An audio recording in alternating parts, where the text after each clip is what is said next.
Atlantis was a legendary utopian civilization. It was described by the ancient philosopher Plato. Centuries, explorers have obsessed over a single missing city. Atlantis remains the ultimate, unverified prize of global archaeology.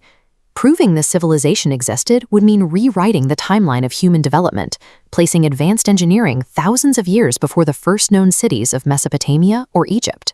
Today, researchers are deploying millions of dollars and sending high-tech submersibles into the deepest parts of the ocean trying to find it. Yet all of this cutting-edge technology and massive financial investment is entirely driven by ancient hearsay, not a single physical artifact.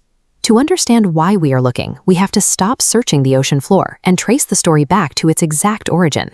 The entire global obsession points back to exactly one person, the ancient Greek philosopher Plato, writing around 360 BCE. There are no ancient maps plotting its location, and no Minoan artifacts mentioning its name. We have only Plato's handwritten dialogues. This forces modern science into a difficult position. We have to decide if we are pouring millions of dollars into chasing a genuine historical map, or if we've spent centuries hunting down a philosophical metaphor. When you read Plato's account, it doesn't sound like a vague myth. He provides precise, detailed blueprints of a massive urban center. This diagram illustrates what Plato described: a city built on perfectly engineered concentric rings of alternating land and water. To connect it, the Atlanteans carved a massive canal straight through these rings, linking the ocean to a central palace. This level of maritime engineering implies a civilization capable of projecting power, using these massive waterways to sustain a naval force no contemporary could match. The sheer architectural specificity, the measurements, the layout, the engineering, makes the text read like an authentic historical record. It is too detailed to easily dismiss as a fairy tale, but all of that dominance was an illusion. The empire eventually met a natural force it completely failed to control.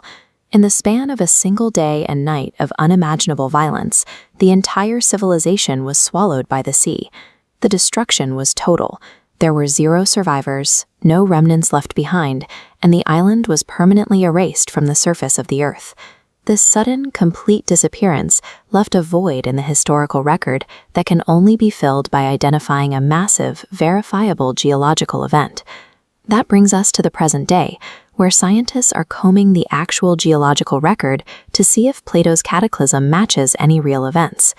The leading theory is that Atlantis is an exaggerated memory of a very real, lost civilization that thrived in the Bronze Age Mediterranean. We know that massive, island-destroying volcanic eruptions actually occurred in this region thousands of years ago. Eruptions of that scale trigger enormous tsunamis, which are more than capable of wiping out advanced coastal cities in a single afternoon. The scientific consensus points toward a traumatic cultural memory. Atlantis is likely a composite, real Bronze Age disasters and lost cities stitched together by Plato centuries later. Which means we have to ask whether Plato ever actually intended for his audience to take this story literally. Plato often used allegories to teach. He likely designed Atlantis as a morality tale about hubris, a society that grew too arrogant, became obsessed with its own power, and eventually angered the gods. We spend fortunes looking for underwater ruins, but we usually ignore the philosopher's actual warning about the corruption of absolute power. Ultimately, the story of Atlantis endures as a study of human fragility. It serves as a reminder that, regardless of technological advancement, every civilization remains at the mercy of the natural world.